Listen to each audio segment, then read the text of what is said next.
आप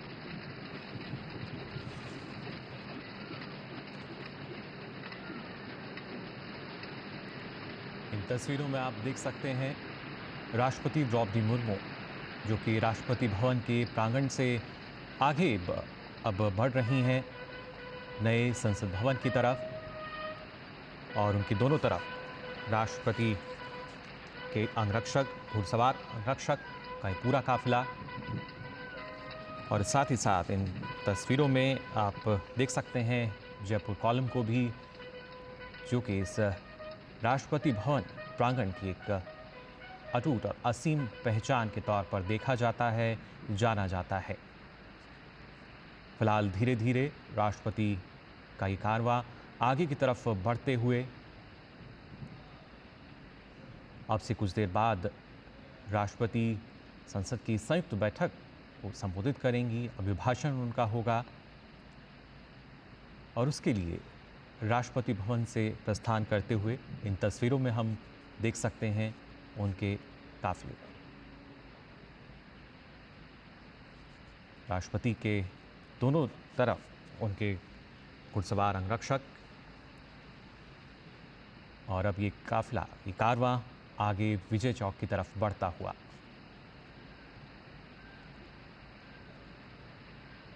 राष्ट्रपति भवन से कुछ दूरी पर नए संसद भवन, जहां अब से कुछ देर बाद पहुंचेंगी राष्ट्रपति द्रौपदी मुर्मू। और आप देख सकते हैं इन तस्वीरों में भी दूर तक जो नज़र जा रही है वो भारत की पहचान के तौर पर देखा जाता है। राष्ट्रपति भवन या जो इंडिया गेट की हम बात करें, फिलहाल ये जो कारवां है आगे बढ़ते हुए धीरे धीरे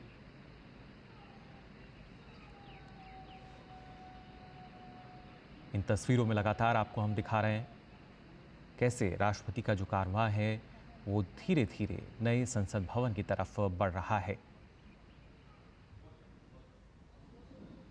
राष्ट्रपति के घुड़सवार अंगरक्षक और पीछे तस्वीरों में आपको राष्ट्रपति भवन के जो 12 पिलर्स हैं टस्कन, वो भी नज़र आ रहे हैं। साथ ही अगर बात की जाए इस गुंबद की, जो कि अपने आप में वास्तुकार का एक बेहद ही बेहतरीन उदाहरण। और फिलहाल ये कारवां आगे की तरफ धीरे धीरे बढ़ता हुआ। जयपुर स्तंभ फिलहाल हम देख रहे थे इन तस्वीरों में भी। और ख़ासतौर से अगर बात की जाए राष्ट्रपति के जो अंगरक्षक हैं, जो कि भारतीय सेना की सबसे पुरानी रेजिमेंट, और ये अपने आप में बेहद सुंदर तस्वीर हमारे सामने राष्ट्रपति भवन की, जिसमें हम देख सकते हैं जयपुर स्तंभ को, उसके साथ साथ राष्ट्रपति भवन के इस गुंबद को, सेंट्रल डोम की अगर बात की जाए।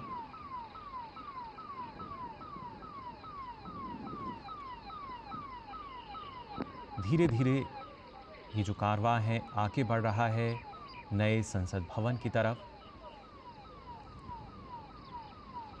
राष्ट्रपति द्रौपदी मुर्मू, हमने देखा जब राष्ट्रपति भवन से उन्होंने प्रस्थान किया, उससे पहले राष्ट्रपति के जो अंगरक्षक हैं उन्होंने राष्ट्र सैल्यूट उनको दिया। और फिर ये कारवां राष्ट्रपति भवन से बाहर आकर आगे की तरफ धीरे धीरे बढ़ता हुआ हम देख सकते हैं। संसद की संयुक्त बैठक को संबोधित करने के लिए राष्ट्रपति द्रौपदी मुर्मू जो हैं राष्ट्रपति भवन से प्रस्थान कर चुकी हैं। उनके साथ उनके घुड़सवार अंगरक्षक, और अब से कुछ देर बाद करीब 11 बजे माना जा रहा है कि जो भाषण होगा उनका,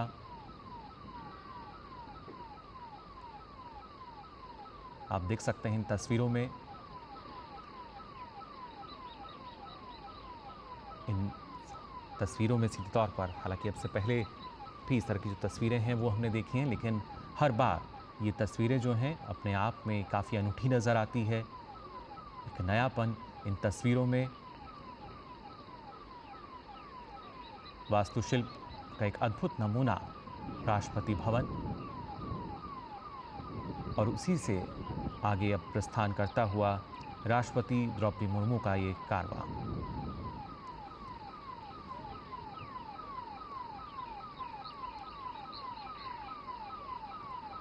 साथ ही साथ मौजूद हैं उनके जो अंगरक्षक हैं।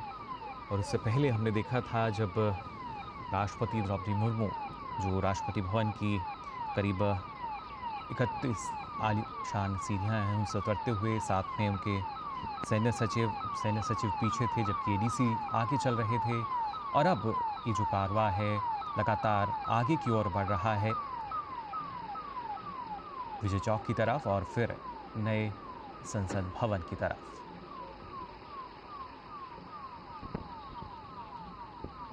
आज का दिन काफ़ी महत्वपूर्ण और इस महत्वपूर्ण दिन की ये महत्वपूर्ण तस्वीरें आप देख सकते हैं। विजय चौक पर पहुंचा है राष्ट्रपति द्रौपदी मुर्मू का एक कारवां जो कि अब लगातार आगे की ओर बढ़ रहा है। धीरे धीरे प्रस्थान राष्ट्रपति कर रही हैं नए संसद भवन की तरफ। अब से कुछ देर बाद उनका अभिभाषण होगा।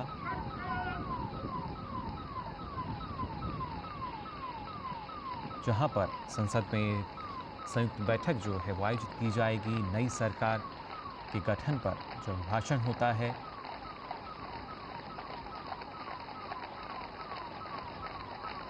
फिलहाल इन तस्वीरों में आप देख सकते हैं राष्ट्रपति द्रौपदी मुर्मू जो कि धीरे धीरे लगातार आगे बढ़ रही हैं नए संसद परिसर की तरफ।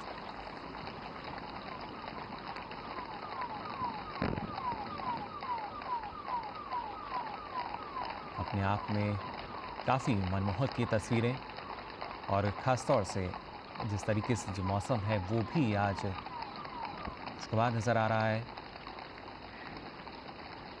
हालांकि जो देश की जनता है उनको इंतज़ार भी था कि राष्ट्रपति जब राष्ट्रपति भवन से प्रस्थान करेंगी तो क्या वो शाही बग्गी में नज़र आएंगी, लेकिन मौसम जिस तरह का है उसके चलते फिलहाल इन तस्वीरों में हम देख सकते हैं राष्ट्रपति द्रौपदी मुर्मू का जो कारवां है वो लगातार आगे बढ़ते हुए नए संसद भवन की तरफ। साथ ही राष्ट्रपति के घुड़सवार आरक्षक जो कि भारतीय सेना की सबसे पुरानी रेजिमेंट, और ये तस्वीरों में आप देख सकते हैं अब से कुछ देर बाद अभिभाषण होगा उनका, यानी जो संयुक्त बैठक है वो होगी। फिलहाल परिसर में यहाँ पहुँचते हुए राष्ट्रपति का ये कारवां।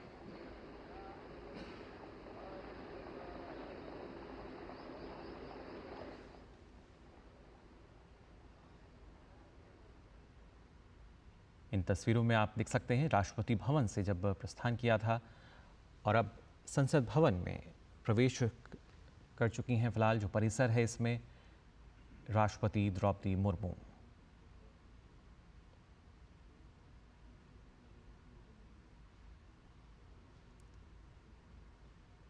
संसद भवन में राष्ट्रपति का ये जो कारवां है प्रवेश करते हुए और अब से कुछ देर बाद जैसा लगातार आपको हम बता रहे हैं जो अभिभाषण है वो होगा राष्ट्रपति का, जिसमें ना सिर्फ सरकार की जो नीतियां रही हैं किस तरीके से कारगर रहीं, बल्कि जो रोड मैप है वो क्या रहेगा, किस तरीके से देश हित में जो नीतियां हैं वो लागू की गई हैं, कितनी कारगर रही हैं, इसकी जानकारी वो साझा करेंगी।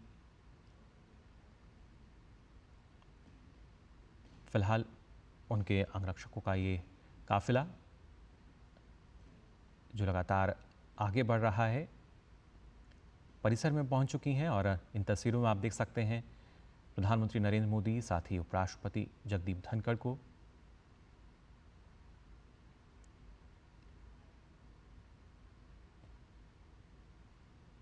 और अब राष्ट्रपति द्रौपदी मुर्मू भी संसद भवन परिसर में पहुंच चुकी हैं।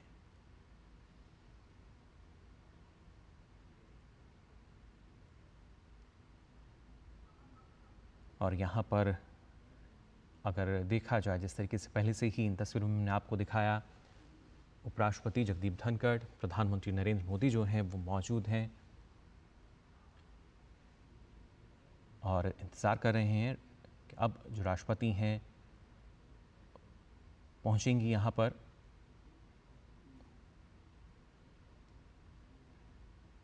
संसद भवन परिसर ये जहाँ राष्ट्रपति का जो कारवां है वो पहुँच चुका है।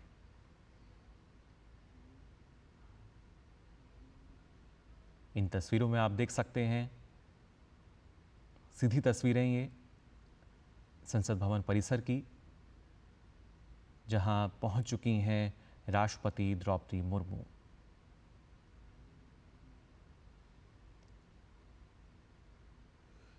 और उसके बाद संयुक्त बैठक को संबोधित करेंगी। दोनों सदनों के जो सदस्य हैं उनकी संयुक्त बैठक, अभिभाषण उनका होगा अब से कुछ देर बाद।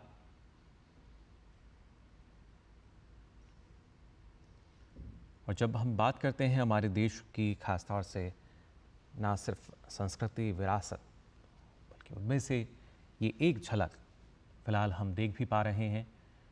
जो राष्ट्रपति का काफिला है वो अब फिलहाल संसद भवन परिसर में है।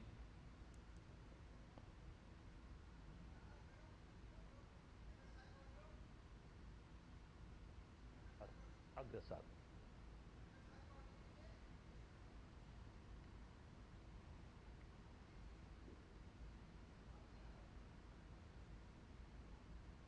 ये राष्ट्रपति का वाहन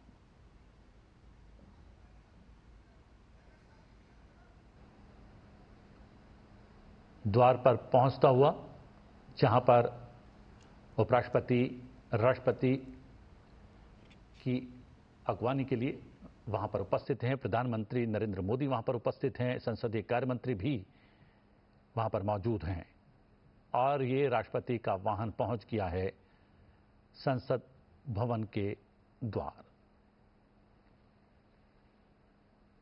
सीधी तस्वीरें आप देख सकते हैं, संसद भवन के गज द्वार से सीधी तस्वीरें अपने टेलीविजन स्क्रीन पर संसद टीवी के माध्यम से राष्ट्रपति पहुंच गई हैं। उपराष्ट्रपति प्रधानमंत्री वहां पर मौजूद हैं। संसदीय कार्य मंत्री किरण रिजिजू भी वहां पर मौजूद हैं।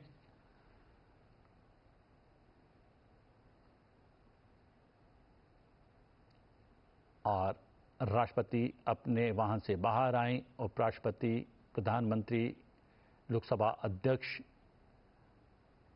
ने उनका स्वागत किया। गार्ड ऑफ ऑनर दिया जाता हुआ राष्ट्रपति द्रौपदी मुर्मू को।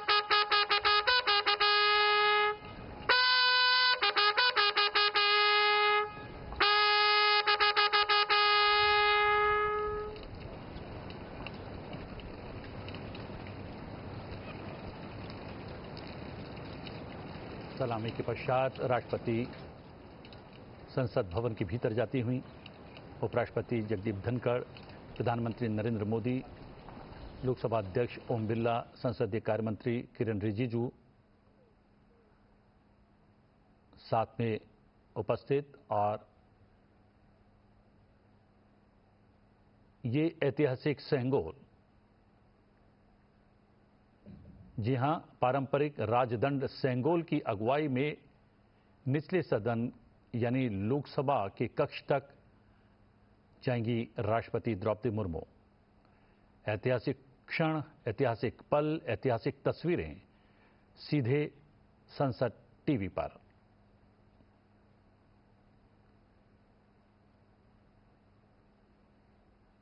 जी हां, पारंपरिक राजदंड सेंगोल की अगुवाई में निचले सदन के कक्ष तक बढ़ती हुई राष्ट्रपति द्रौपदी मुर्मू, साथ में उपराष्ट्रपति जगदीप धनखड़, लोकसभा अध्यक्ष ओम बिरला, प्रधानमंत्री नरेंद्र मोदी, दोनों सदनों के महासचिव धीरे धीरे कदम लोकसभा की ओर बढ़ते हुए पारंपरिक राजदंड सेंगोल की अगुवाई में निचले सदन के कक्ष तक पहुंचती हुई राष्ट्रपति द्रौपदी मुर्मू, आप देख सकते हैं उपराष्ट्रपति, लोकसभा अध्यक्ष, प्रधानमंत्री, संसदीय कार्य मंत्री किरण रिजिजू।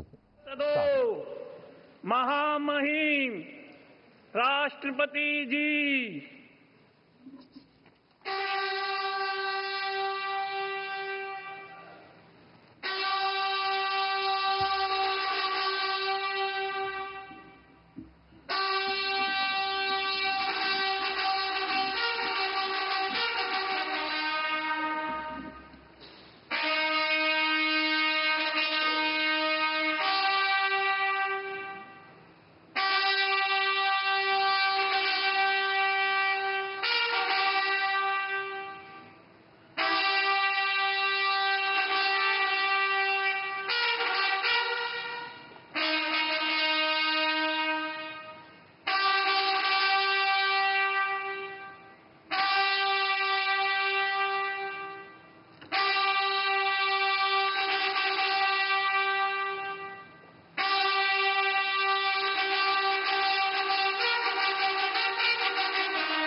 माननीय सदस्यगण, मैं 18वें लोकसभा के सभी नवनिर्वाचित सदस्यों को बहुत बहुत बधाई और शुभकामनाएं देती हूँ। आप सभी यहाँ देश के मतदाताओं का विश्वास जीतकर आए हैं। देश सेवा और जन सेवा का ये सौभाग्य बहुत कम लोगों को मिलता है। मुझे पूरा विश्वास है आप राष्ट्र प्रथम की भावना के साथ अपना दायित्व निभाएंगे, 140 करोड़ देशवासियों की आकांक्षाओं की पूर्ति का माध्यम बनेंगे। मैं श्री ओम बिरला जी को लोकसभा के अध्यक्ष की गौरवपूर्ण भूमिका के निर्वहन के लिए शुभकामनाएं देती हूँ। उनके पास सार्वजनिक जीवन का बहुत व्यापक अनुभव है। मुझे विश्वास है कि वे लोकतांत्रिक परंपराओं को अपने कौशल से नई ऊंचाई से देने में सफल होंगे। माननीय सदस्यगण, मैं आज कोटि कोटि देशवासियों को की तरफ से भारत के चुनाव आयोग का भी आभार व्यक्त करती हूँ। ये दुनिया का सबसे बड़ा चुनाव था। करीब 64 करोड़ मतदाताओं ने उत्साह और उमंग के साथ अपना कर्तव्य निभाया है। इस बार भी महिलाओं ने बढ़ चढ़कर मतदान में हिस्सा लिया है। इस चुनाव की बहुत सुखद तस्वीर जम्मू कश्मीर में भी सामने आए हैं। कश्मीर घाटी में वोटिंग के अनेक दशकों के रिकॉर्ड टूटे हैं। बीते 4 दशकों में कश्मीर में हमने बंद और हड़ताल के बीच कम मतदान का दौर ही देखा था। भारत के दुश्मन इसको वैश्विक मंचों पर जम्मू कश्मीर की राय के रूप में दुष्प्रचारित करते रहे, लेकिन इस बार कश्मीर घाटी ने देश और दुनिया में ऐसे हार ताकत को करारा जवाब दिया है। पहली बार इस लोकसभा चुनाव में घर पर जाकर भी मतदान कराया गया है। मैं लोकसभा चुनाव से जुड़ी हर कर्मी को सराहना करती हूं और अभिनंदन करती हूं। माननीय सदस्यगण, 2024 के लोकसभा चुनाव की चर्चा आज पूरी दुनिया में हो रही है। दुनिया देख रही है कि भारत के लोगों में लगातार तीसरी बार स्थिर और स्पष्ट बहुमत की सरकार बनाई है।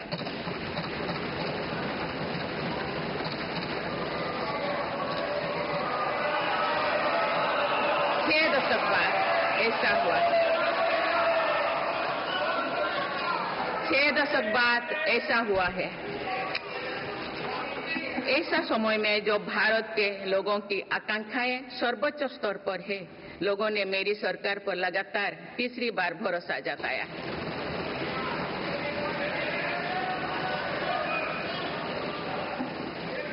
भारत के लोगों को ये पूर्ण विश्वास है कि उनकी आकांक्षाएं सिर्फ मेरी सरकार ही पूरा कर सकती है।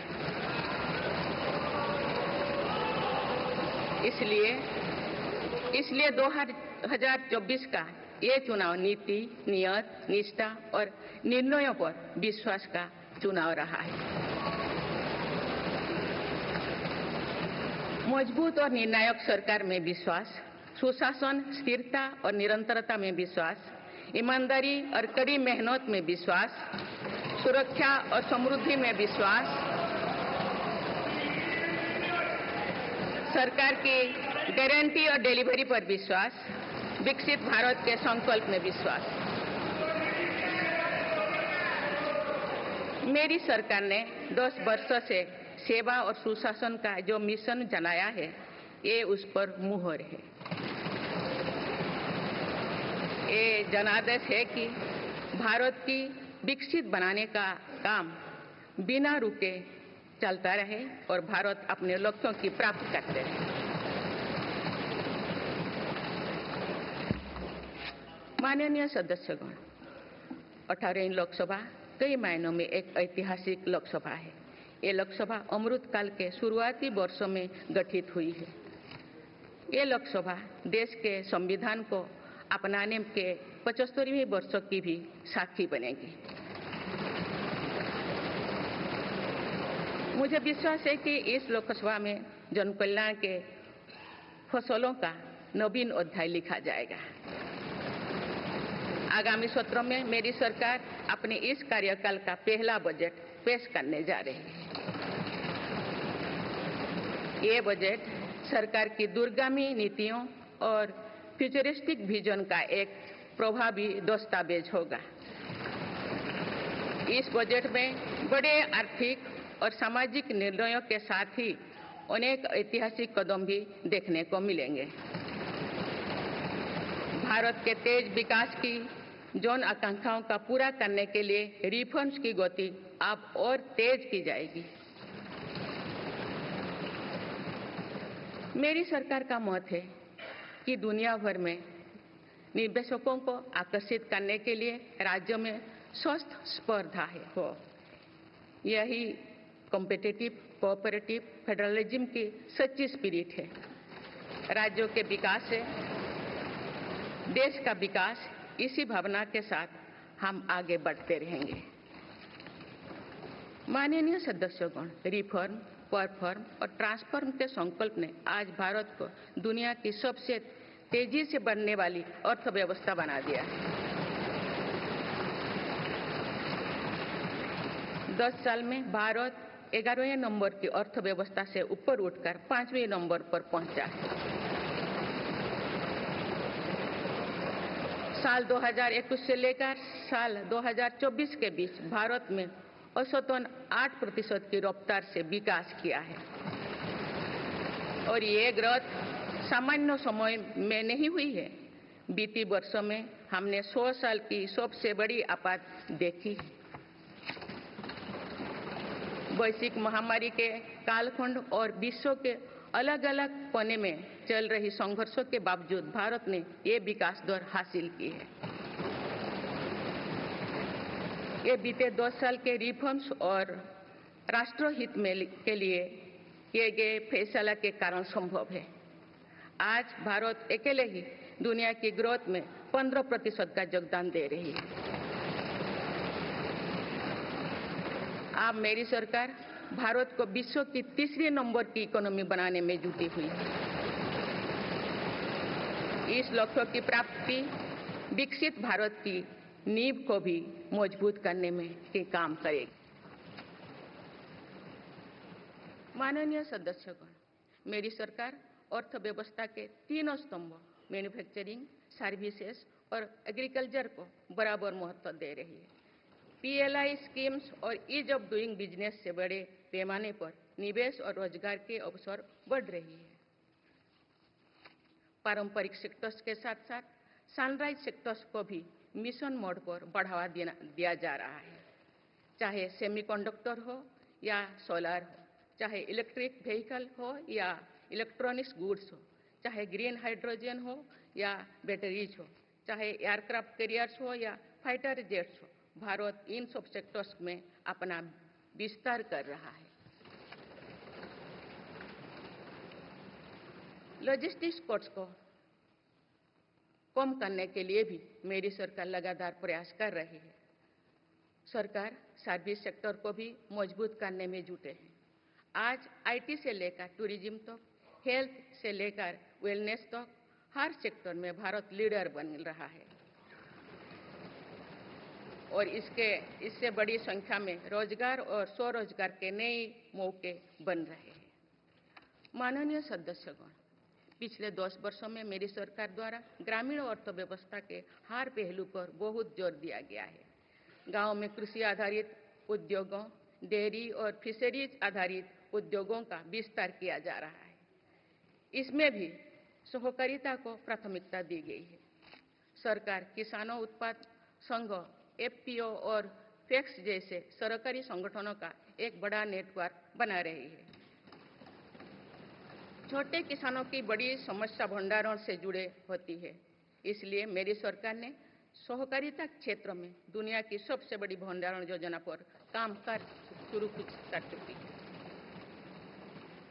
किसान अपने छोटे खर्चे पूरे करने के लिए इसके लिए पीएम किसान सम्मान निधि के तहत उन्हें 3,20,000 करोड़ रुपये से ज्यादा राशि दे सकते हैं।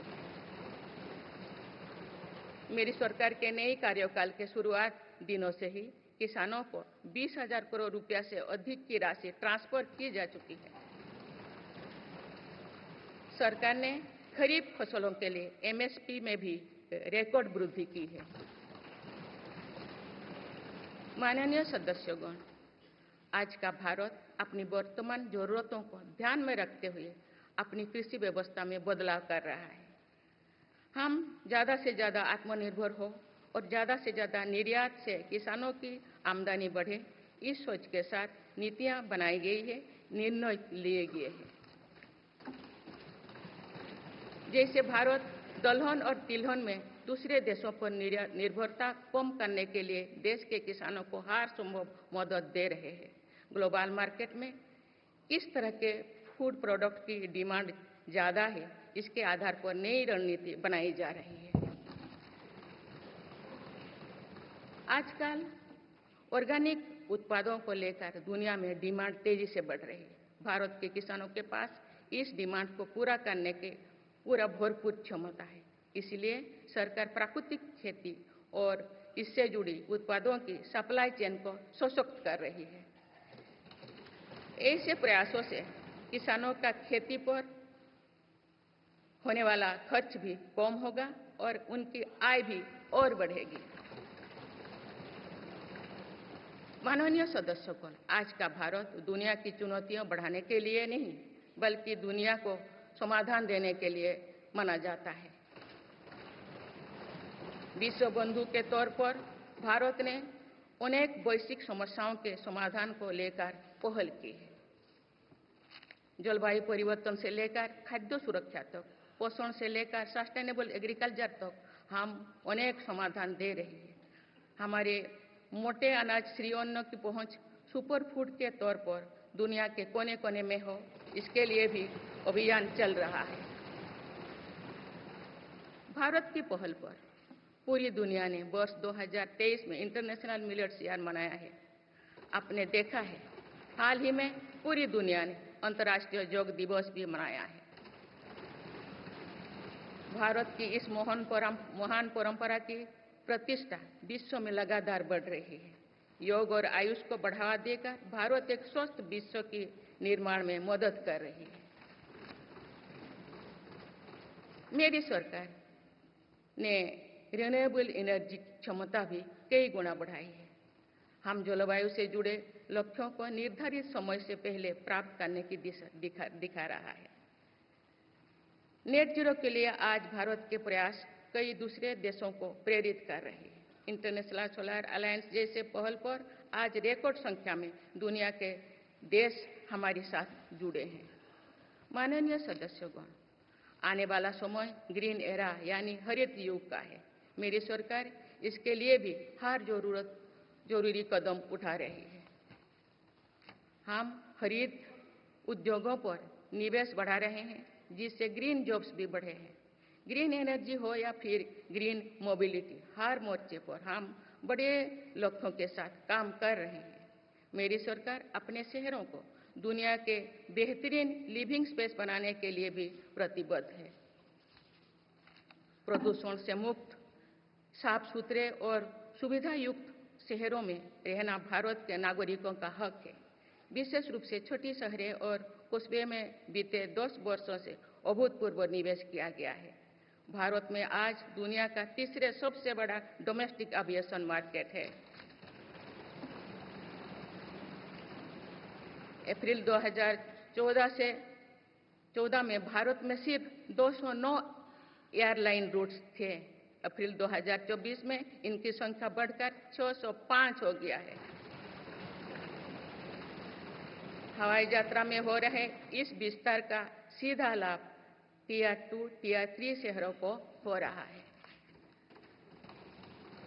10 वर्षों में देश के 21 शहरों तक मेट्रो सुविधाएं पहुंची है। वंदे मेट्रो जैसे कई योजनाएं पर काम चल रही है। भारत का पब्लिक ट्रांसपोर्ट दुनिया में बेहतरीन हो, इस लक्ष्य के साथ मेरी सरकार काम कर रही है। माननीय सदस्यगण, मेरा सरकार इन आधुनिक मापदंड पर काम कर रही है, जिससे भारत विकसित देश के सामने बराबरी से खड़े हो सके। इंफ्रास्ट्रक्चर का विकास इस दिशा में बदलते भारत की नई तस्वीर के रूप में उभारा है। मेरी सरकार ने 10 वर्षों में पीएम ग्रामीण सड़क योजना के तहत गांव में 3,80,000 किलोमीटर से ज्यादा सड़कें बनाई हैं। आज भारत में नेशनल हाईवेज और एक्सप्रेसवेज का जाल बिछ रहा है। नेशनल हाईवेज बनाने की गति में भी 2 गुनी से अधिक की वृद्धि हुई है। अहमदाबाद मुंबई के बीच हाई स्पीड रेल इकोसिस्टम का निर्माण कार्य भी तेजी से आगे बढ़ रहे हैं। मेरी सरकार ने उत्तर, दक्षिण और पूर्वी भारत के बुलेट ट्रेन कॉरिडोर्स के लिए फिजिबिलिटी स्टडीज शुरू करने का फैसला किया है। पहली बार देश में अंतर्देशीय जल मार्गों के विकास पर इतने व्यापक रूप से काम शुरू हुआ है। इसका बड़ा लाभ नॉर्थ ईस्ट को होगा। मेरी सरकार ने नॉर्थ ईस्ट के विकास के लिए 10 वर्षों में आवंटन में 4 गुना से अधिक की वृद्धि की है। सरकार इस क्षेत्र को आर्कटिक पॉलिसी के तहत स्ट्रेटेजिक गेटवेज बनाने के लिए काम कर रही है। नॉर्थ ईस्ट में हर तरह की कनेक्टिविटी का बढ़ाया जा रहा है। शिक्षा, स्वास्थ्य, पर्यटन, रोजगार, हर क्षेत्र में विकास कार्यों को आगे बढ़ाया जा रहा है। असम में 27,000 करोड़ रुपए की लागत से सेमीकंडक्टर प्लांट बनाया जा रहा है। यानी north east made in India chips को भी सेंटर होने वाला है। मेरी सरकार नॉर्थ ईस्ट में स्थायी शांति के लिए निरंतर काम कर रही है। पिछले इस 10 वर्षों में अनेक पुराने विवादों को हल किया गया, अनेक अहम समझौते हुई है। नॉर्थ ईस्ट में अशांत क्षेत्रों में तेज विकास करके चरणबद्ध तरीके से अवसर हटाने का काम भी जारी है। देश के हर क्षेत्र में विकास के ये नए आयाम भारत के भविष्य का उद्घोष कर रहे हैं। माननीय सदस्य, वुमेन लेड डेवलपमेंट के लिए समर्पित मेरी सरकार ने महिला सशक्तिकरण के एक नई युग की शुरुआत की है। देश की नारी शक्ति लंबे समय तक लोकसभा और विधानसभा में अधिक भागीदारी की मांग कर रही थी। उनके पास नारी शक्ति बंधन अधिनियम की ताकत है। सरकार की योजनाओं की वजह से पिछले एक दशक में महिलाओं का आर्थिक सामर्थ्य बढ़ा है। आप जानते हैं कि बीते 10 वर्षों में बने 4 करोड़ पीएम आवास में से ज्यादातर महिलाओं के नाम ही आवंटित हुई है। आप तीसरी कार्यकाल के शुरुआत में ही सरकार ने 3 करोड़ नए घर बनाने की स्वीकृति दे दी है। इनमें से भी अधिकतर घर महिलाओं के नाम पर ही आवंटित होंगे। बीते 10 वर्षों में 10 करोड़ महिलाएं सेल्फ हेल्प ग्रुप से जुड़े हैं। मेरी सरकार ने 3 करोड़ महिलाओं को लखपति दीदी बनाने के लिए व्यापक अभियान चलाए हैं। इसके लिए सेल्फ हेल्प ग्रुप्स को आर्थिक मदद भी बढ़ाई जा रही है। सरकार का प्रयास है कि महिलाओं का कौशल बढ़े, कमाई के साधन बढ़े और उनका सम्मान भी बढ़े। नमो ड्रोन दीदी योजना इस लक्ष्य की पूर्ति में सहायक बन रही है। इस योजना के तहत हजारों सेल्फ हेल्प ग्रुप्स की महिलाओं को ड्रोन दिए जा रहे हैं। ड्रोन पायलट बनने की ट्रेनिंग भी दी जा रही है। मेरी सरकार ने हाल ही में कृषि खेती सखी कार्यक्रम भी शुरू किया है। इसके तहत अभी तक सेल्फ हेल्प ग्रुप्स की 30,000 महिलाओं को कृषि सखी के रूप में प्रमाण पत्र दिए गए हैं। कृषि सखियों को आधुनिक खेती की तकनीक में प्रशिक्षण किया जा रहा है ताकि वे कृषि को और आधुनिक बनाने में किसानों की मदद कर सकें।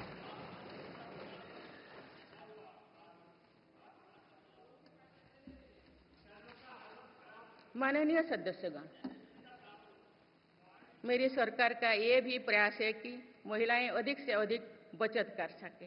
बैंक खातों में जमा राशि पर बेटियों को ज्यादा ब्याज देने वाला सुकन्या समृद्धि योजना की लोकप्रियता से हम परिचित हैं।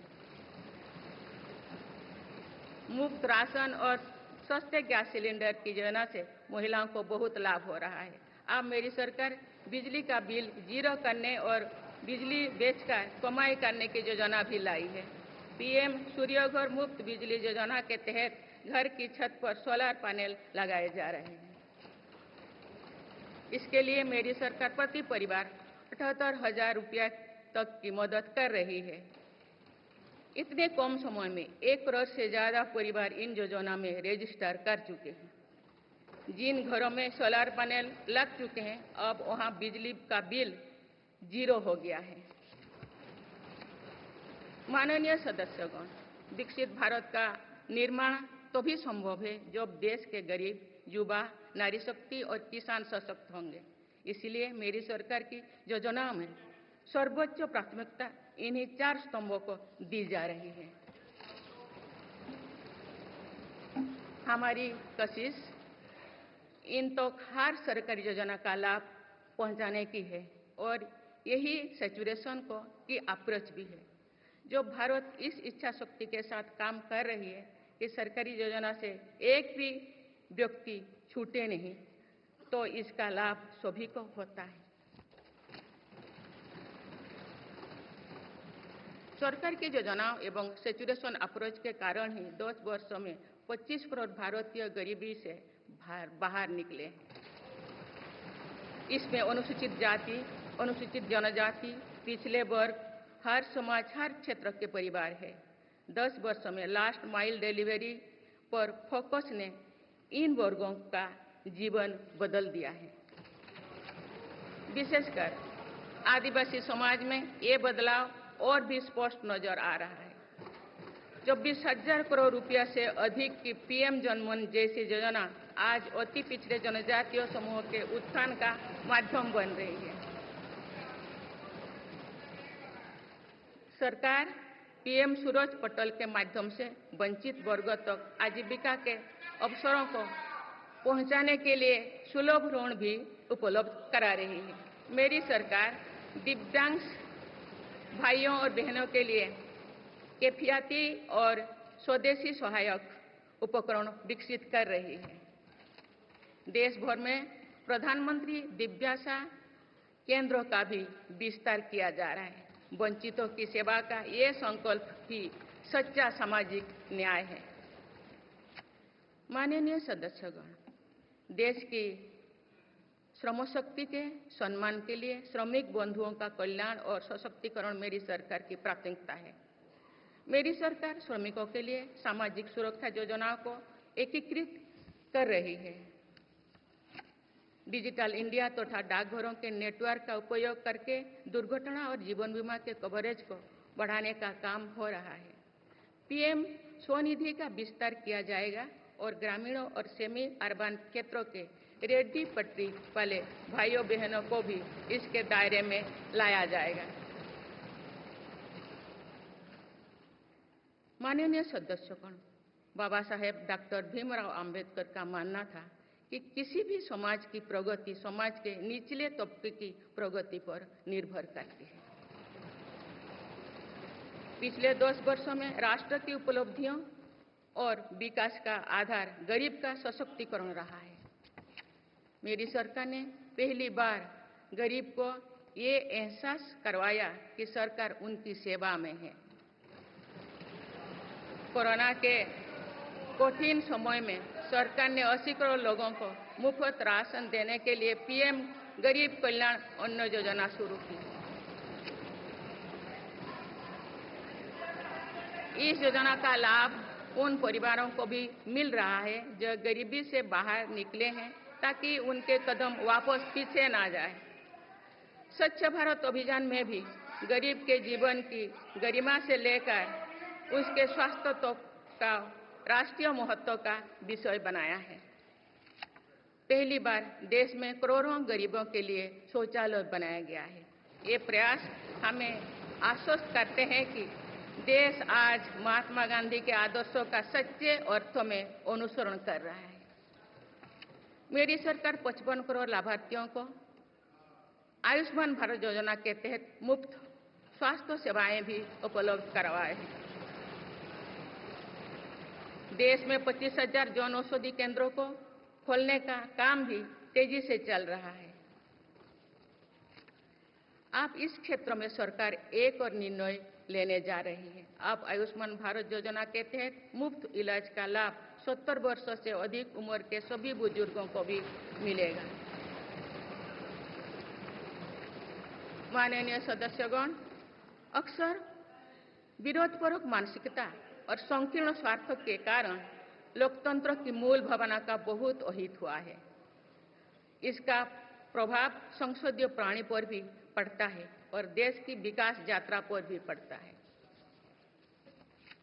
देश में कई दशकों तक अस्थिर सरकार के दौर में कई सरकारें चाहते हुए भी ना रिफॉर्म कर पाए और ना ही आवश्यक निर्णय ले पाए। भारत की जनता ने निर्णायक बनकर इस स्थिति को बदला है। बीते 10 वर्षों में ऐसे अनेक रिफॉर्म्स हुई है जिनका बहुत लाभ देश को आज मिल रहा है।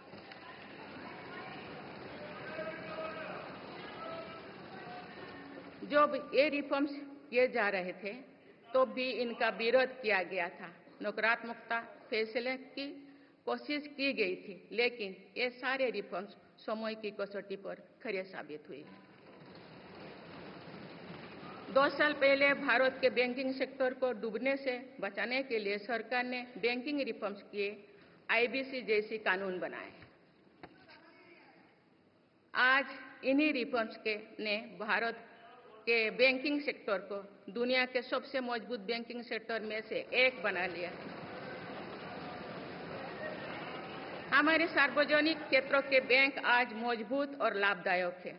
सार्वजनिक क्षेत्रों के बैंकों के लाभ 2023-24 में 1.4 लाख करोड़ रुपए को पार कर गया, जो पिछले वर्षों की तुलना में 35% अधिक है। हमारे बैंकों की मजबूती उन्हीं ऋण आधार का विस्तार करने और राष्ट्र के आर्थिक विकास में योगदान करने के लिए सक्षम बनाती है। सरकारी बैंकों का एनपीए भी लगातार कम हो रही है। आज एसबीआई रिकॉर्ड मुनाफे पर है। आज एलआईसी पहले से कहीं अधिक मजबूत है। आज एचएएल भी देश की डिफेंस इंडस्ट्री को ताकत दे रही है। आज जीएसटी भारत की इकोनॉमी को फॉर्मलाइज करने का, व्यापार कारोबार को आसान बनाने का माध्यम बना रहे हैं। अप्रैल महीने में पहली बार जीएसटी कलेक्शन ने 2 लाख करोड़ रुपए का स्तर पार कर गया है। इससे राज्यों की आर्थिक ताकत भी बढ़ी है। डिजिटल इंडिया और डिजिटल पेमेंट्स के प्रति भी आज पूरा विश्व आकर्षित हो रही है। माननीय सदस्यगण, एक सशक्त भारत के लिए हमारे सैन्य बलों में आधुनिकता जरूरी है। युद्ध की स्थिति में हम सर्वश्रेष्ठ रहे, इसके लिए सेनाओं में रिफॉर्म्स की प्रक्रिया निरंतर जारी रहनी चाहिए। इसी सोच के साथ मेरी सरकार ने बीते 10 वर्षों में डिफेंस सेक्टर में अनेक रिफॉर्म्स किए हैं। जीडीएस जैसे रिफॉर्म्स ने हमारी सेनाओं को नई मजबूती दी है। मेरी सरकार ने डिफेंस सेक्टर को आत्मनिर्भर बनाने के कई महत्वपूर्ण कदम उठाए हैं। ऑर्डिनेंस फैक्ट्रीज के रिफॉर्म से डिफेंस सेक्टर को बहुत लाभ हुआ है। 40 से अधिक ऑर्डिनेंस फैक्ट्रीज को 7 निगमों में संगठित करने से उनकी क्षमता और दक्षता दोनों बढ़ी है। ऐसे ही रिफॉर्म्स के कारण भारत आज 1 लाख करोड़ रुपए से अधिक की डिफेंस मैन्युफैक्चरिंग कर रहा है। पिछले एक दशक में हमारे डिफेंस एक्सपोर्ट 18 गुना अधिक होकर 21,000 करोड़ रुपया तक पहुंच चुका है। फिलीपींस के साथ ब्रह्मास मिसाइल का रक्षा सौदा डिफेंस एक्सपोर्ट के क्षेत्र में भारत की पहचान मजबूत कर रहा है। सरकार ने युवाओं और उनके स्टार्टअप्स को बढ़ावा देकर आत्मनिर्भर डिफेंस सेक्टर की मजबूत नींव तैयार की है। मेरी सरकार उत्तर प्रदेश और तमिलनाडु में 2 डिफेंस कॉरिडोर्स भी विकसित कर रही है। हम सभी के लिए एक खुशी की बात है कि पिछले वर्ष हमारी सैन्य जरूरतों की लगभग 70% खरीद भारतीय उद्योगों से ही की गई है। हमारी सेनाओं ने 500 से अधिक सैन्य साजो सामान को विदेशों में नहीं मंगाना तय किया है। ये सभी हथियार और उपकरण अब सिर्फ भारतीय कंपनियों से ही खरीद की जाएगी। मेरी सरकार ने सैनिकों के हितों को भी हमेशा प्राथमिकता दी है। तभी 4 दशक के बाद 1 रैंक 1 पेंशन को लागू किया गया है। इसके तहत अब तक 1,20,000 करोड़ रुपया दिए जा चुके हैं। शहीद सैनिकों के सम्मान के लिए सरकार ने कर्तव्य पथ के एक छोर पर नेशनल वॉर मेमोरियल की स्थापना भी की है। ये प्रयास केवल वीर जवानों के प्रति कृतज्ञ राष्ट्र का नमन ही नहीं है, बल्कि राष्ट्र प्रथम की अनवरत प्रेरणा का स्रोत भी है। माननीय सदस्यगण, मेरी सरकार देश के हर युवा को बड़े सपने देखने और उन्हें साकार करने के लिए जरूरी माहौल बनाने में जुटी है। बीते 10 वर्षों में ऐसे हर अवरोध को हटाया गया है जिसके कारण युवाओं को परेशानी थी। पहले अपने ही प्रमाण पत्रों को अटेस्ट करने के लिए युवाओं को भटकना पड़ता था। अब युवा सेल्फ अटेस्टेड करने का काम कर रहे हैं। केंद्र सरकार की ग्रुप सी, ग्रुप डी भर्तियों से इंटरव्यू को खत्म किया गया है। पहले जो विद्यार्थी सिर्फ भारतीय भाषा में पढ़ाई करते थे, उनके साथ अन्याय की जाती थी। मेरी सरकार ने नई राष्ट्रीय शिक्षा नीति लागू कर इस अन्याय को दूर करने के लिए कदम उठाए हैं। युवाओं को अब भारतीय भाषा में इंजीनियरिंग की पढ़ाई का विकल्प भी मिला है। विगत 10 वर्ष में देश में 7 नई IIT, 16 ट्रिपल IIT, 7 IIM, 15 नए एम्स, 315 मेडिकल कॉलेज और 390 विश्वविद्यालय स्थापित किया गया है। मेरी सरकार इन संस्थानों को और मजबूत बनाकर आवश्यकता के अनुसार इनकी संस्था को भी बढ़ाएंगे। सरकार एक डिजिटल विश्वविद्यालय बनाने की दिशा में भी काम कर रही है। अटल टिंकरिंग लैब्स, स्टार्टअप इंडिया और स्टैंड अप इंडिया जैसे अभियान हमारे युवाओं का सामर्थ्य बढ़ा रहे हैं। इन्हीं प्रयासों से आज भारत दुनिया का तीसरा सबसे बड़ा स्टार्टअप इकोसिस्टम बन चुका है। माननीय सदस्यगण, सरकार का ये निरंतर प्रयास है कि देश के युवाओं को अपनी प्रतिभा दिखाने का उचित अवसर मिले। सरकारी भर्ती हो या फिर परीक्षाएं, सुनिए, परीक्षाएं किसी भी कारण से इनमें रुकावट आए, ये उचित नहीं है। इनमें शुचिता और पारदर्शिता बहुत जरूरी है। हाल ही में कुछ परीक्षाओं में हुई पेपर लीक की घटनाओं की निष्पक्ष जांच और दोषियों को कड़ी से कड़ी सजा दिलवाने के लिए मेरी सरकार प्रतिबद्ध है। इससे पहले भी हमने देखा है कि कई राज्यों में पेपर लीक की घटनाएं होती रही है। इस पर दलीय राजनीति से ऊपर उठकर देशव्यापी ठोस उपाय करने की जरूरत है। संसद ने भी परीक्षा में होने वाली गड़बड़ियों के विरुद्ध एक सख्त कानून बनाया है। मेरी सरकार परीक्षाओं से जुड़ी संस्थाओं, उनके कामकाज के तरीके, परीक्षा प्रक्रिया सभी में बड़ी सुधार करने की दिशा में काम कर रही है।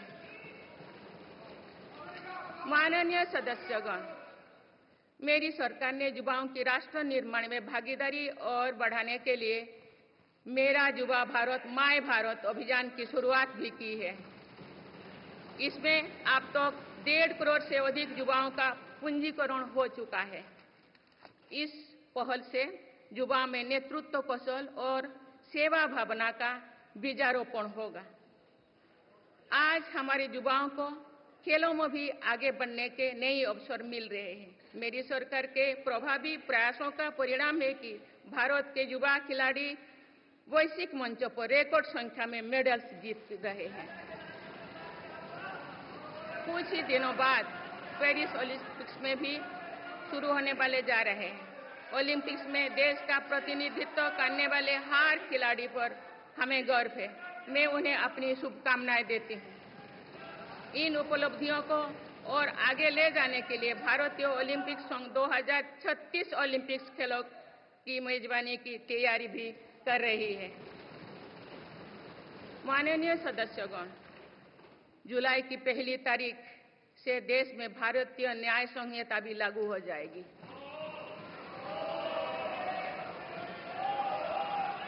अंग्रेजी राज में गुलामों को दौड़ देने की मानसिकता थी।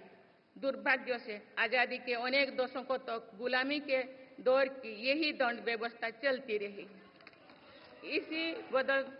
इसे बदलने की चर्चा अनेक दशकों से की जा रही थी, लेकिन ये साहस भी मेरी सरकार ने ही करके दिखाए हैं। अब दंड के जगह न्याय को प्राथमिकता होगी, जो हमारे संविधान की भी भावना है। इन नई कानूनों से न्याय प्रक्रिया में तेजी आएगी। आज जो विदेश अलग अलग क्षेत्रों में गुलामी की मानसिकता से मुक्त पा रहे हैं, तो ये उस दिशा में बहुत बड़ा कदम है और ये हमारे स्वतंत्रता सेनानियों की सच्ची श्रद्धांजलि भी है। मेरा सरकार ने सीएए कानून के तहत शरणार्थियों को नागरिकता देना शुरू कर दिया है। इससे बंटवारे से पीड़ित अनेक परिवारों के लिए सम्मान का जीवन जीना तय हुआ है।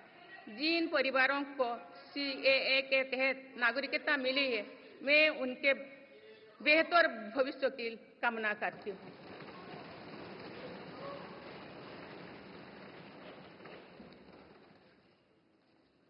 माननीय सदस्यगण, मेरी सरकार भविष्य निर्माण के प्रयासों के साथ ही भारतीय संस्कृति के वैभव और विरासत को फिर से स्थापित कर रही है।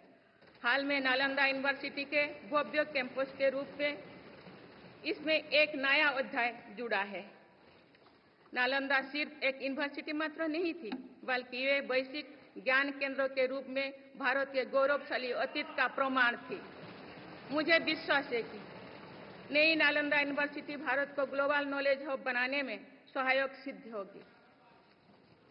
मेरी सरकार का ये प्रयास है कि भावी पीढ़ियों को हजारों वर्षों की हमारी विरासत प्रेरणा देती है। इसलिए पूरे देश में तीर्थस्थलों को, आस्था और आध्यात्म के केंद्रों को सजाया संवारा जा रहा है।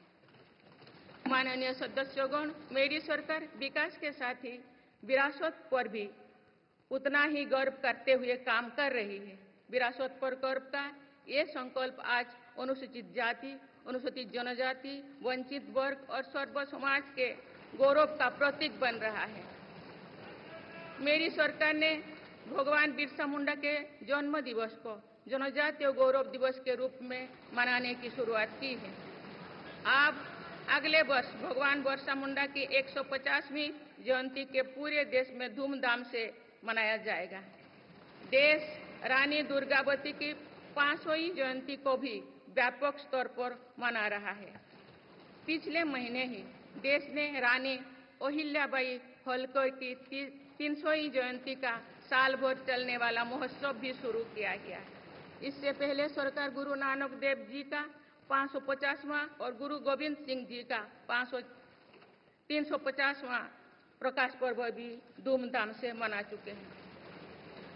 एक भारत श्रेष्ठ भारत के भाव से काशी तमिल संगमम, सौराष्ट्र तमिल संगमम जैसी उत्सवों की परिपाटी भी मेरी ही सरकार ने शुरू की है।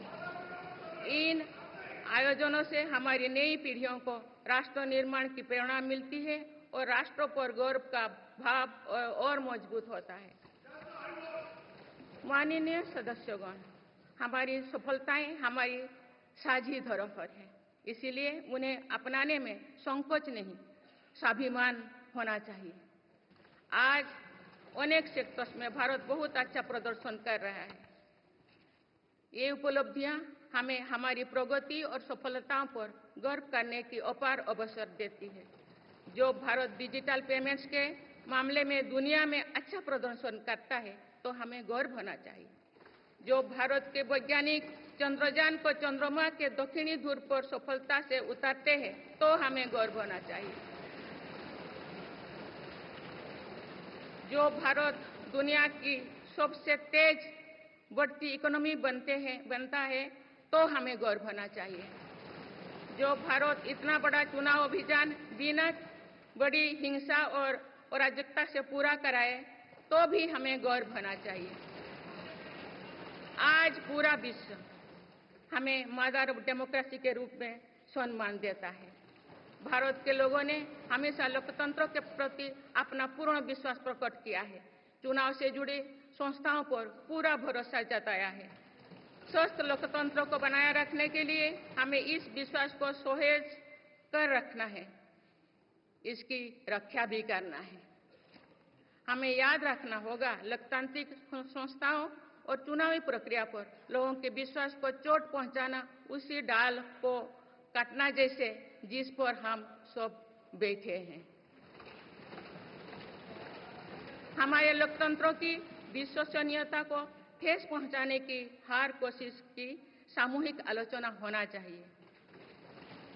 हम सभी को वो दौर याद है जो बैलेट पेपर छीन लिया जाता था, लूट लिया जाता था। मतदान प्रक्रिया को सुरक्षित बनाने के लिए ईवीएम को अपनाने का फैसला किया गया था। पिछले कई दशकों में ईवीएम में सुप्रीम कोर्ट से लेकर जनता की अदालत तक हर कसौटी को पार किया है। माननीय सदस्यगण, मैं आप सभी सदस्यों से अपनी कुछ और चिंताएं भी साझा करना चाहती हूँ। मैं चाहूंगी कि आप सभी इन विषयों पर चिंतन मनन करके इन विषयों पर ठोस और सकारात्मक परिणाम देश को दें। आज की संचार क्रांति के युग है। मैं विघटनकारी ताकतें लोकतंत्र को कमजोर करने और समाज में दरार डालने की साजिश रच रहे हैं। ये ताकतें देश के भीतर भी है और देश के बाहर भी संचालित हो रहे हैं। इसके द्वारा अफवाह फैलाने का, जनता को भ्रम में डालने का, मिस इन्फॉर्मेशन का सहारा लिया जा रहा है। इस स्थिति को ऐसे ही बेरोक-टोक नहीं चलने दिया जा सकता है। आज के समय में टेक्नोलॉजी हर दिन और उन्नत हो रही है। ऐसे में मानवता के विरुद्ध इनका गलत उपयोग बहुत घातक है। भारत ने विश्व मंच पर भी इन चिंताओं को प्रकट किया है और एक ग्लोबल फ्रेमवर्क की वकालत की है। हम सभी का दायित्व है कि इन प्रवृत्ति को रोके, इस चुनौती से निपटने के लिए नए रास्ते खोजें। माननीय सदस्यगण, 21वीं सदी के इस तीसरे दशक में आज ग्लोबल ऑर्डर एक नया शक्ल ले रहा है। मेरी सरकार के प्रयासों से आज भारत विश्व बंधु के रूप में दुनिया को नया भरोसा दे रही है। मानव केंद्रित अप्रोच रखने की वजह से भारत आज किसी भी संकट के समय फास्ट रेस्पॉन्डर और ग्लोबल साउथ की बुलंद आवाज बना है। कोरोना का महासंकट हो, भूकंप जैसी कोई त्रासदी हो या फिर युद्धों की स्थितियां, भारत मानवता को बचाने में आगे रहा है। भारत को देखने का विश्व का नजरिया कैसे बदला है, ये इटली में हुई G7 समिट में भी हम सभी ने अनुभव किया है। भारत ने अपनी G20 अध्यक्षता के दौरान भी विश्व को अनेक मुद्दों पर एकजुट किया है। भारत की अध्यक्षता के दौरान ही अफ्रीकन यूनियन को G20 का स्थायी सदस्य बनाया गया है। इससे अफ्रीका महाद्वीप के साथ साथ पूरे ग्लोबल साउथ का भरोसा मजबूत हुआ है। नेबरहुड फर्स्ट पॉलिसी में चलते हुए भारत ने पड़ोसी देशों के साथ अपने रिश्तों को मजबूत किया है। 7 पड़ोसी देशों के नेताओं का 9 जून को केंद्रीय मंत्रिपरिषद के शपथ ग्रहण समारोह में भाग लेना मेरी सरकार की इस प्राथमिकता दर्शाते हैं। भारत सबका साथ सबका विकास की भावना के साथ इंडो पैसिफिक क्षेत्रों के देश के साथ भी सहयोग बढ़ा रही है।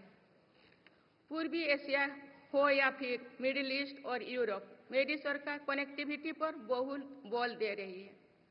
भारत के विजन ने ही India Middle East Europe economic corridor को आकार देना शुरू किया है। ये कॉरिडोर 21वीं सदी के सबसे बड़ी गेम चेंजर में एक सिद्ध होगा। माननीय सदस्यगण, आने वाला कुछ महीने में भारत एक गणतंत्र के रूप में 75वें वर्ष पूरी करने जा रहे हैं। भारत का संविधान बीते दशकों में हर चुनौती, हर कसौटी पर खरा उतरा है।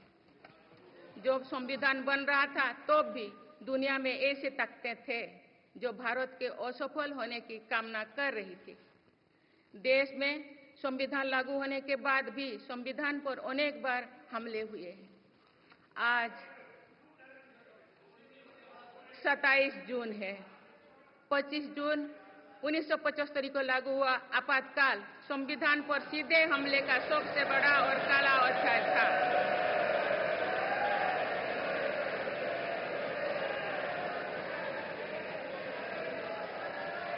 तो पूरे देश में हाहाकार मच गया था, लेकिन ऐसी असंवैधानिक ताकतों पर देश ने विजय प्राप्त करके दिखाया, क्योंकि भारत के मूल में गणतंत्र की परंपराएं रही है।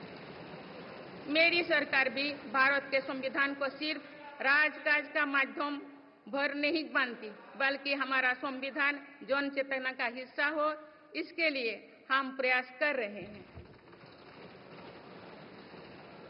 इसी ध्येय के साथ मेरी सरकार ने 26 नवंबर को संविधान दिवस के रूप में मानना शुरू किया है।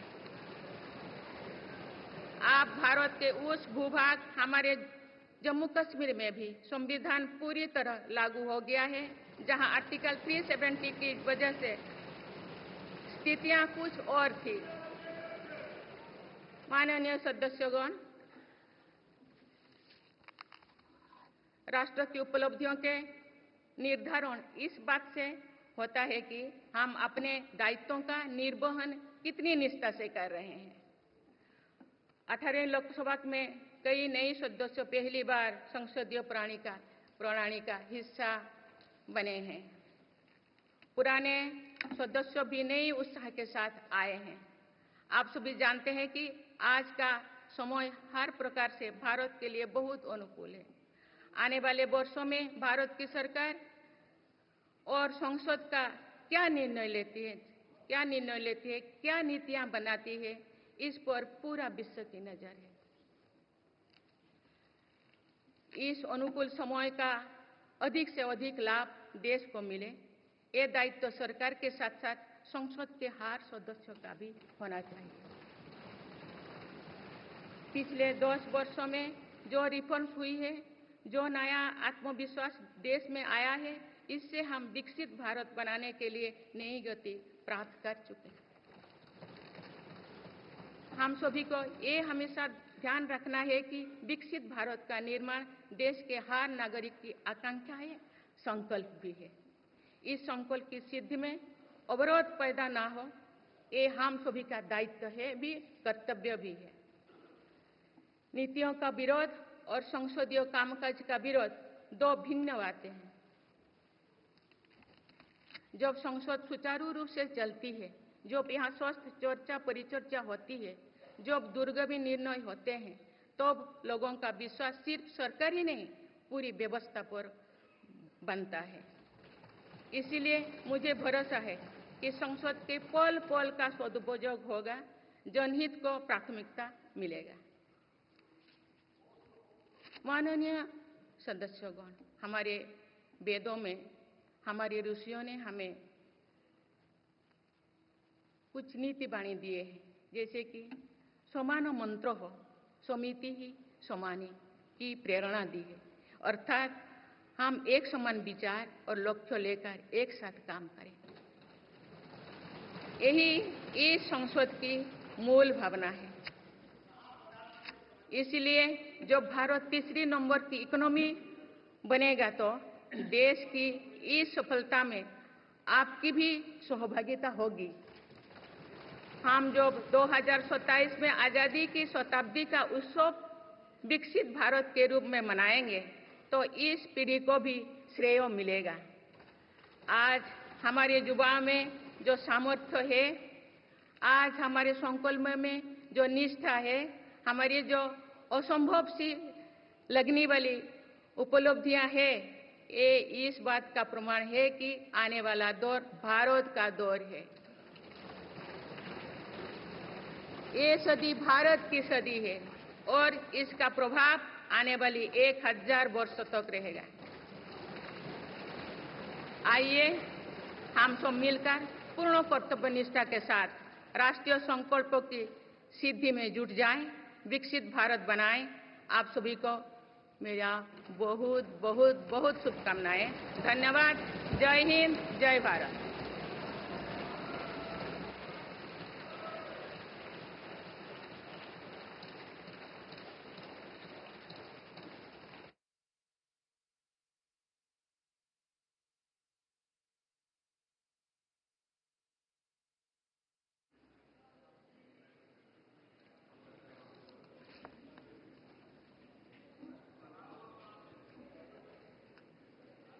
Honorable President,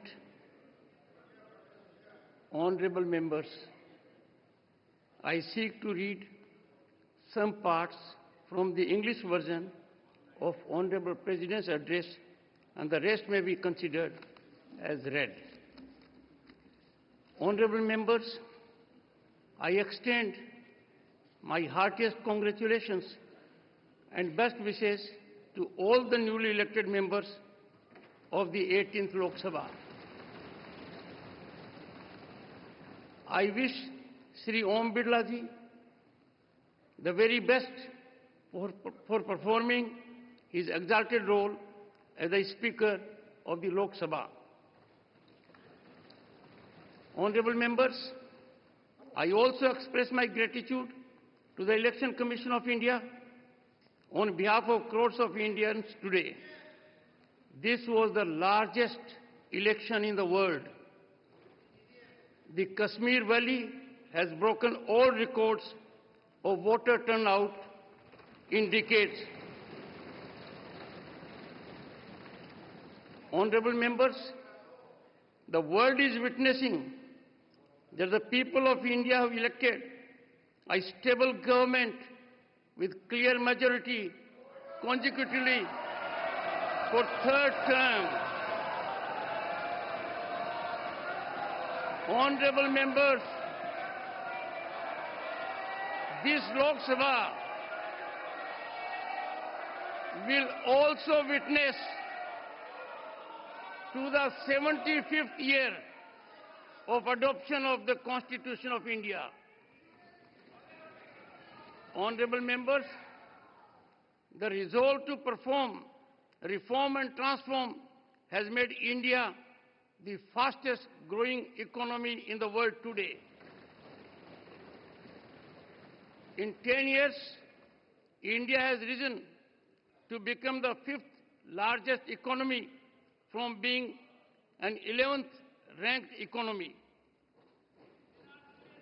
Honorable members, in the last 10 years, my government has given great emphasis on every aspect of rural economy.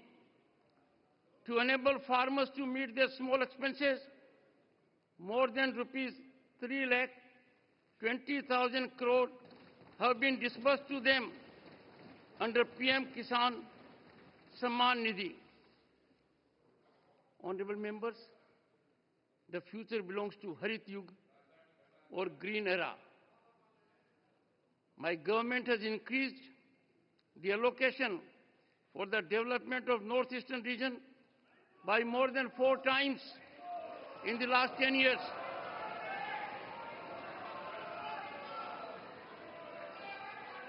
The government is working to make this region a strategic gateway under its Act East policy. Honorable members,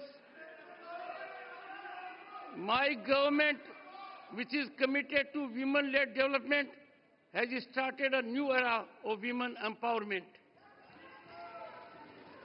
Today, they stand empowered by the enactment of Nari Shakti Vandan Adhiniyam. Honorable members, Baba Sahib Dr. Bhimrao Ambedkar said, I quote, "Progress of any society depends on the progress of the poorest sections of the society," unquote. Empowerment of the poor has been at the foundation of the achievements and progress of the nation in last 10 years. Honorable members, often due to adversarial mindset and narrow selfishness, the basic spirit of democracy has been greatly undermined. It affects the parliamentary system as well as development journey of the nation.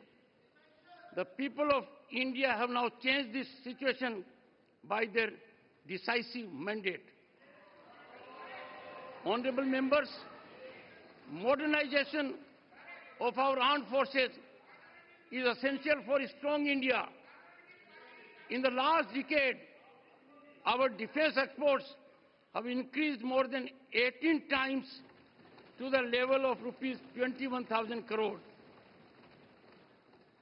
Honorable members, for further increasing the participation of youth in the nation building, my government has launched Mera Yuva Bharat campaign. So far, more than 1.5 crore youth have registered for it. Today, our youth is getting new opportunities to move forward in sports as well. Due to effective efforts of my government, young Indian players are winning a record number of medals at global platforms. Honorable members, the Bharatiya Nyaya Samhita will come into force in the country from 1st of July. During the British regime, there was a mindset to punish the subjects.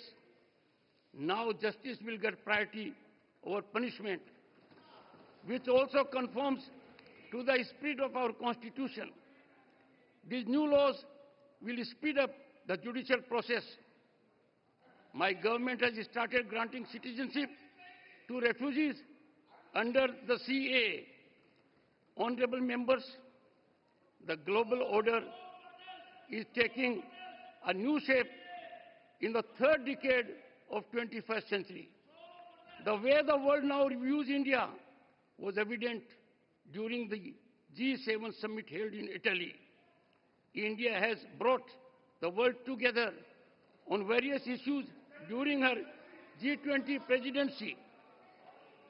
Honorable members, in the ensuing few months, India is going to complete 75 years as a republic. The Constitution of India has stood up to every challenge and every test in the past decades. Even when the Constitution was in the making, there were forces in the world who wished India to fail. Even after the Constitution came into force, it was attacked many times. Today is 27th June. Imposition of emergency on 25th June 1975 was the biggest and darkest chapter of direct attack on the Constitution. The entire country felt outraged, but the country emerged victorious over such unconstitutional forces, as the traditions of the Republic lie at the core of India. My government also does not consider the Constitution of India as just a medium of governance. Rather, we are making efforts to ensure that our Constitution becomes a part of public consciousness. Now, the Constitution has also come into force fully in that part of India, our Jammu and Kashmir, where conditions were different due to Article 370. Honorable members, we all need to always remember that making India a developed nation is the aspiration and resolve of every citizen of the country. It is the responsibility of all of us to ensure that no obstacles come in the way of achieving this resolution.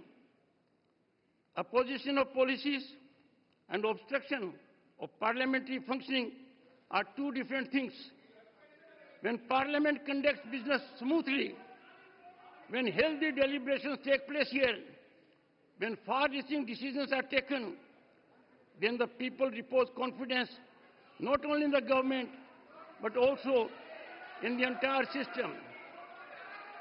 Therefore, I am confident that every moment of Parliament will be fully utilized.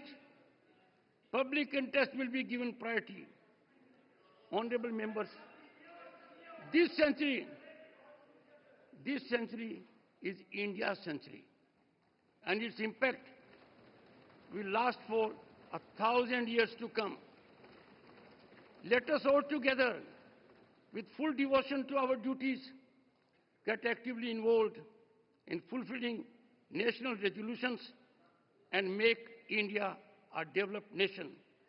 Best wishes to all of you. Thank you. Jai Hind, Jai Bharat.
Draupadi Murmu का अभिभाषण समाप्त हो गया है। उन्होंने राज्यसभा लोकसभा के संयुक्त बैठक को संबोधित किया। 18वीं लोकसभा का ये उनका पहला अभिभाषण था। पारंपरिक सेंगोल के साथ उनका आगमन हुआ था और पवित्र पारंपरिक सेंगोल के साथ सदन से रवाना होती ही राष्ट्रपति द्रौपदी मुर्मू, उपराष्ट्रपति, राज्यसभा सभापति जगदीप धनखड़, लोकसभा अध्यक्ष ओम बिरला, साथ में प्रधानमंत्री नरेंद्र मोदी, संसदीय कार्य मंत्री भी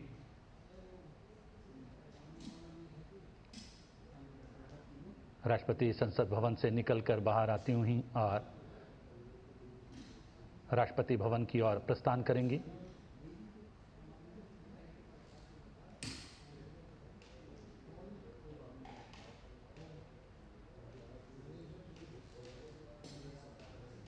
आगे आगे पारंपरिक पवित्र सेंगोल, राष्ट्रपति के अंगरक्षक राष्ट्रपति द्रौपदी मुर्मू, उपराष्ट्रपति और राज्यसभा सभापति जगदीप धनखड़, लोकसभा अध्यक्ष ओम बिरला, प्रधानमंत्री नरेंद्र मोदी और संसदीय कार्य मंत्री और दोनों सदनों के सेक्रेटरी जनरल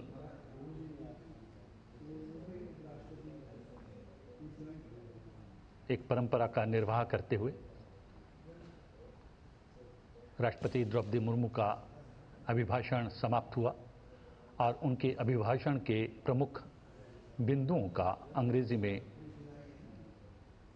उपराष्ट्रपति जगदीप धनखड़ ने अनुवाद सदन के भीतर प्रस्तुत किया।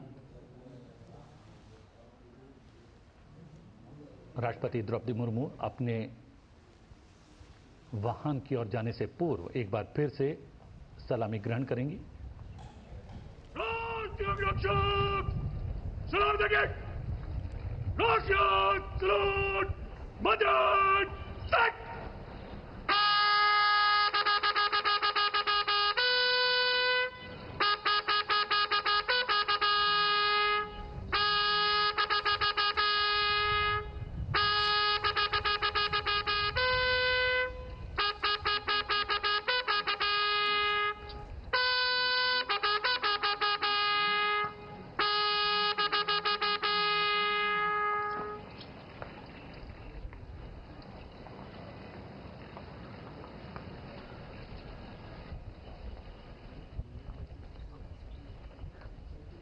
जहां राष्ट्रपति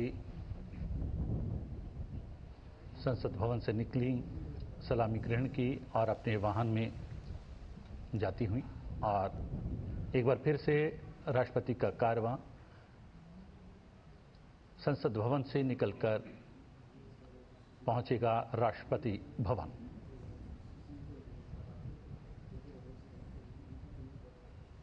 भारत की लोकतांत्रिक व्यवस्था और संसदीय प्रणाली की वृहद तस्वीर आप अपने टेलीविजन स्क्रीन पर देख रहे होंगे।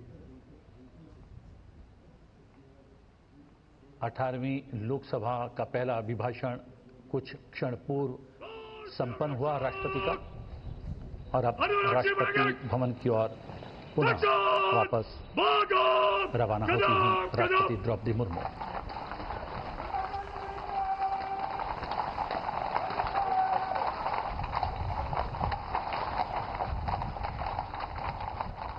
घोड़ों की टाप आपको सुनाई दे रही होगी। राष्ट्रपति के अंगरक्षक, उनका कारवां राष्ट्रपति के वाहन के साथ वापसी करता हुआ राष्ट्रपति भवन की ओर।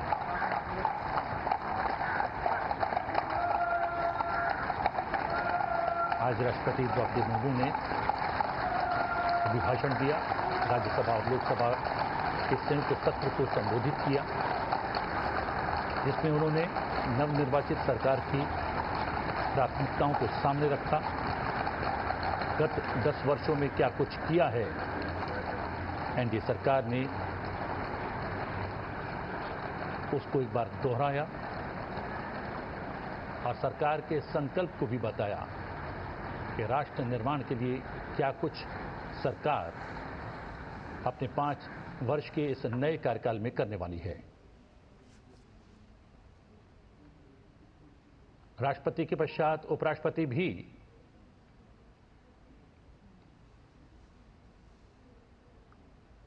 अपने निवास स्थान के लिए रवाना होते हुए, हम आपको बता दें कि आज से राज्यसभा का सत्र भी शुरू हो रहा है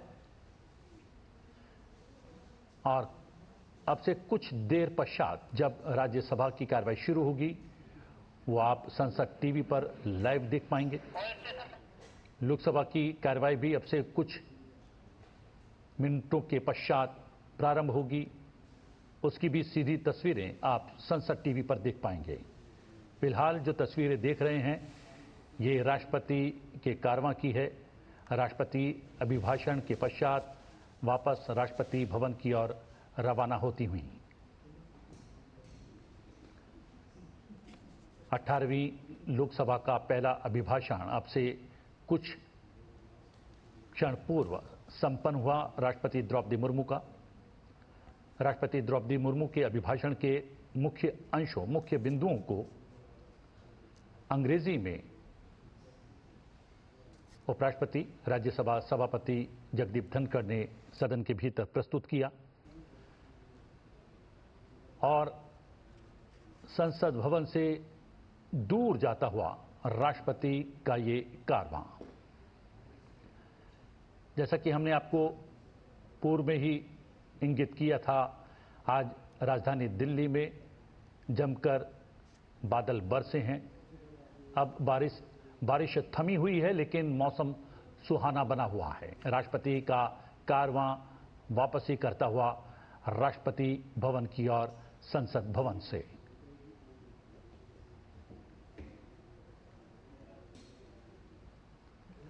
राष्ट्रपति ने अपने अभिभाषण में नवनिर्वाचित सरकार की प्राथमिकताओं को सामने रखा, सरकार का संकल्प दोहराया,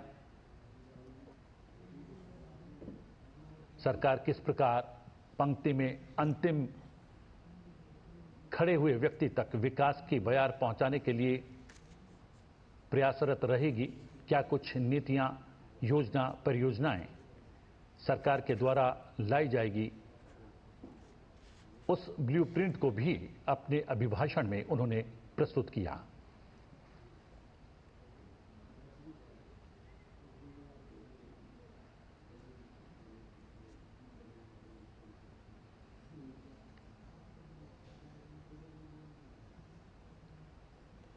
राष्ट्रपति का कारवां संसद भवन प्रांगण से निकलता हुआ, दूर जाता हुआ संसद भवन से और नजदीक पहुंचता हुआ राष्ट्रपति भवन के।